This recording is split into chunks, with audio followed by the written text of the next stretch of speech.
Okay, welcome back, guys. Remember, I'm splitting my videos due to the still existing exporting issue after I've edited my videos.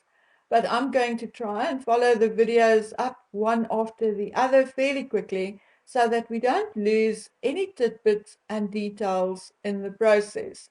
Okay, so again, I'm going to use Harry's book as framework to build on just because it makes it easier to stick to the chronological order of the often imaginary events. So, Harry starts his narrative on the pregnancy basically at the end of the pregnancy. Although he's mentioned it, finding out and announcing it, he does not give us anything about the month in between. Did Megan have cravings? How did she stay fit? Has he ever put his hand on her stomach and felt the baby kick? Did he join her for her monthly checkup? Did he go with her for her scans? How did he feel when he saw the baby on a scan for the first time, or when he heard the heartbeat for the first time? Did he help Megan decorate the nursery? Did they go shopping for the baby? No, my friends, my version of the book consists out of 407 pages, yet Harry could not spare 7 pages for the process of expecting his first child and or son. Nothing, almost as if he was either completely oblivious or it did not happen. So, according to Harry, Doria was staying with him, waiting for the baby to come, not waiting for the baby to be born. Harry writes, waiting for the baby to come. I checked the date of Doria's arrival in England, and as far as I could ascertain from old media reports, Doria arrived on April 16th. According to another media interview and comment by an unnamed friend of Meghan's, she was 8 days overdue on May the 6th. So back to Harry's narrative. During that time, from the expected due date, which was April the 28th, until May the 6th, they did not venture far from home. They just stayed put and waited, according to Harry. According to Harry, Meghan was a week overdue, but we'll forgive him for a discrepancy of a day or two. According to Harry, the comms team, their communications team, and the palace began pressuring them, asking when the baby was coming, saying the press can't wait forever. Now, does that make sense to you? I just went, what? Excuse me? Now, how or why would a press liaison office pressure someone to announce a birth if the baby is still safely inside the mother's womb? This is pure crazy talk and not normal.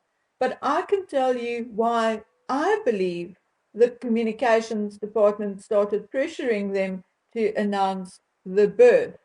I believe this happened because Archie was born mid-April, on, say, the 15th or the 16th. Harry goes on to say that Meghan's doctor had tried several homeopathic ways to get things moving, but our little visitor was just intent on staying put. Again, why would Harry refer to the baby as our little visitor? Odd choice of words, but even more strange after all the comments, all the reports, the numerous times they were caught in a lie. Harry still does not and cannot say who Meghan's doctor was. But I'll circle back to that. Let's first play Harry's words back and fact check. Finally, we said, let's go and make sure nothing's wrong and let's be prepared in case the doctor says it's time. We got into a nondescript people carrier and crept away from Frogmore without alerting any of the journalist stationed at the gate. It was the last sort of vehicle they suspected we would be riding in. A short time later, we arrived at the Portland hospital and were spirited into a secret lift, then into a private room. Our doctor walked in, talked it through with us, and said it was time to induce. Now, my friends, I'm going to take you back to 2020 and Harry and Meghan's recount of Archie's birth. Harry jumped behind the wheel of the navy blue Range Rover where Meghan and Doria were waiting on the back seat on the night of May the 5th, with a protection officer also in the car and a team of them in an accompanying Range Rover. The prince started off on the 28-mile route from Frogmore Cottage to the Portland Hospital in central London. So straight away we have a few anomalies, and this is just the beginning, folks. What time did Harry, Meghan, and Doria leave Frogmore on the evening of the 5th of May? How did they leave? And what did they actually leave in? The people carrier or the dark blue Range Rover? Because already these stories differ from one year to the next. Okay, then I also have an article as proof, and I'm going to refer back to this as well. The article was put out at 1:05 p.m. United Kingdom time on the 6th of May 2019, and the article states that Meghan and Harry and supposedly the baby were already at home, tucked away safely. Now, the reference to this article is Morgan Holberg. Time is 1:05 p.m. Date 6th of May 2019. And I'm mentioning this because I'm going to come back to it. According to the birth certificate and announcement, Archie was born at 5:26 a.m. 6th of May. According to Harry, he informed his grandmother, then his father and other family members, and according to Harry, it was about 9:30 a.m., just as they were about to leave the hospital, that he informed the palace. Now, I just want to remind you, now I'm talking about his recount in 2020. Okay, so quick, let's recap the timeline. They left Frogmore sometime the night of the 5th of May. The unnamed doctor decided to induce. Archie was born at 5:26 a.m. and according to their 2020 recount or narrative, by 9:30 a.m. they were already on their way to leave the hospital. Now, according to numerous medical journals and some of my experienced and learned friends and personal experience, having an induced birth is not something which happens in 1 to 2 hours. As a matter of fact, it can take a few hours to even 2 or 3 days. Firstly, there is a procedure which is being followed before Pitocin is given via IV. Pitocin is a synthetic form of the naturally occurring hormone oxytocin and should induce contractions. Like I said, I'm not going to get too graphic here, but before a mother is given the IV, the doctor will first examine the mother, inspect the cervix, and try and apply other methods like ripening the cervix, applying the hormone prostaglandin in topical form, or the doctor may even break your water artificially and do all of this before trying the IV. So we are looking at a few hours at least before they started induction via chemicals. Although contractions may start 30 minutes after the IV was applied, it is not a given. In my daughter's case, She received her IV early in the morning, but by midday, nothing happened, and we had to wait for the next day to get the second dose.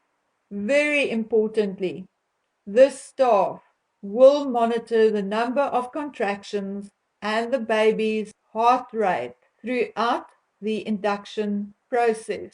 Okay, so at this point, could we ask Harry how Megan could be bouncing on a giant purple ball if first she was attached to an IV and then she was strapped to monitors to check the baby's heart rate and her contractions?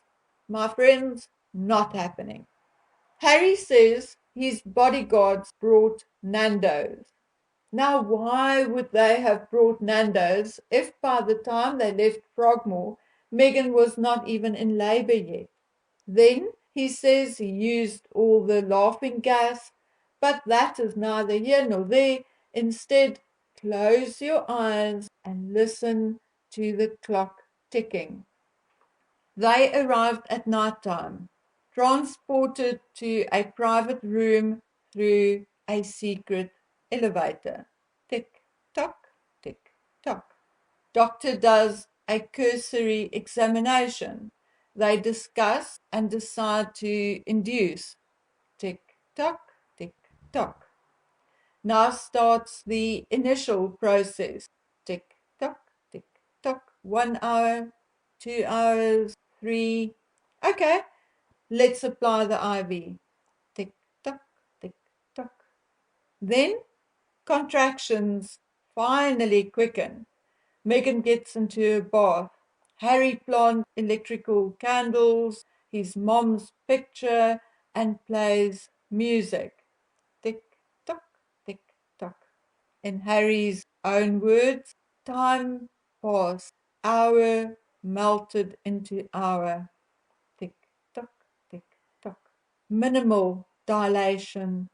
Tick tock, tick tock. Megan was in pain and decided she needed an epidural. The anesthetist hurried in. Yeah, like I'm sure there was one readily available on the premises in the middle of the night. Or was he on call and it took him, say, half an hour or an hour or even two to get there? Tick tock, tick tock. An epidural takes at least 30 minutes to take full effect. Tick tock, tick tock. According to Harry, the first one did not work. Tick tock, tick tock. So, an hour or so later, another epidural was given. Tick tock, tick tock. 2 hours after the second epidural, the doctor comes back and announces that it is showtime. Tick tock, tick tock. Okay, my friends, do you see where I'm going with this? There is no fucking way all of this could have happened between 7 or 8 p.m. or even later that evening of May the 5th and at 5:26 a.m. on May the 6th. As a rule of thumb, each procedure Megan supposedly had would take at least an hour or longer to determine the effect. But now, my dears, hold that thought. According to Harry, there is a sudden, unexpected drama. The baby's umbilical cord is around his neck. Well, the remedy for that is easy these days. Although it is often of little consequence if the loops are loose, often the OB/GYN or midwife will stop the mom from pushing and will quickly clamp and cut the cord before delivering the shoulders. If everything else is going fine and the head has already crowned, this is what will happen, and there will be no need for a C-section, not even a suggestion of one.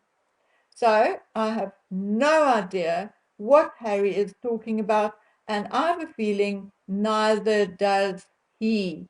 He just embroidered his story for maximum effect when he said he kept on pushing Megan to push because otherwise they would have had to rush her for an emergency C-section. And that after he said that he had already seen the head crown. He's talking nonsense. According to Harold, nurses ran tests on his hour-old son, and then they were out of there. Okay, for a second I thought I lost my mind and I misread something, so I paged back. No, I didn't. But Harry obviously could not remember his lies from one page to another, or from 1 week to another, or 1 year to another. In 2019, summary of the birth. Baby born 5:26. Phoned the Queen and Prince Philip. Phoned Dad. Texted other family. 9:30 on their way home and informed the palace. 2023. Archie born 5:26. Don't remember phoning or texting anyone. 2 hours after the birth, they are back at Frogmore. In other words, at 7:26. Make it 7:30, back at Frogmore after driving back for 28 to 30 minutes. Thus, they must have left about an hour and a half after the birth. Well, just forget that it was only announced that Megan went into labor after lunch, and shortly after that, that he was already born and at home. Because what is important is that we have to remember that according to Harry, Meghan had an induced labor and had 2 epidurals. Well, there is no doctor, midwife, or medical professional who will release a mother and baby within 1.5 hours of birth after induction and epidurals. And here is why. After an induced birth and as result of the IV, women are more inclined to be kept a few hours longer or even overnight to ensure that there is no uterine rupture or heavy bleeding, and that everything contracts naturally as it is supposed to. The same applies to an epidural. Under the absolute best of circumstances, a woman may be ready to go home, say about 6 hours after the birth, not after receiving the epidural. Usually it will take about 12 hours to regain full feeling back in her legs. So no way could or should Meghan Markle be allowed home 1.5 hours after giving birth and after having all these procedures. I had 2 nurses, a doctor, and a midwife sort of draw the shortest possible timeline from birth to release under similar circumstances. And all 4 of them said there is no way under heaven or earth after an induction and 2 epidurals, any of them would have released her before midday on the 6th, but then all 4 also said it's even more likely that they would only have released mother and child that evening or the following morning. So, my dears, that is the medical side of the Harkle narrative. So, let's take a moment and look at the rest. With reporters and photographers camping out at Frogmore, no one saw a Range Rover or a people carrier leaving Frogmore that night. No one at the Portland know what secret elevator Harry is talking about. To this day, no one saw Meghan Markle, Harry, or their security detail hanging around in the corridors.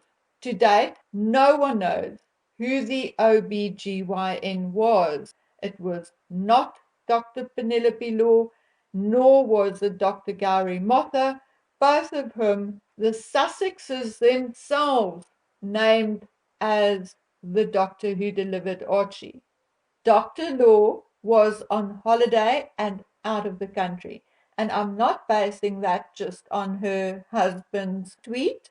I actually had a colleague of hers send me an email with all her own credentials attached. Okay. And Dr. Motha has never had teaching or practice privileges at the Portland. Harry mentions a nurse, but it would more likely have been a midwife, except that at 5:26 a.m. there was no midwife signed in at the Portland on the 6th of May. So it is time, actually long overdue, that the Harkles and the palace explain or answer to these allegations and questions. But hold on, ladies and gentlemen, not yet, not yet. There is more, much more. And only at the end of this series will I issue that downloadable list of discrepancies and anomalies and evidence we found so far. So in the next video, I'm going to show you where we searched for answers, what we did, how decent we were dealing with and trying to work with the palace, giving them every opportunity to dispel any myth, answer questions. I'll show you what I can and what I have, and then we'll take it from there. So, my dears, until we meet again on that next video, please take good care of yourselves. Bye.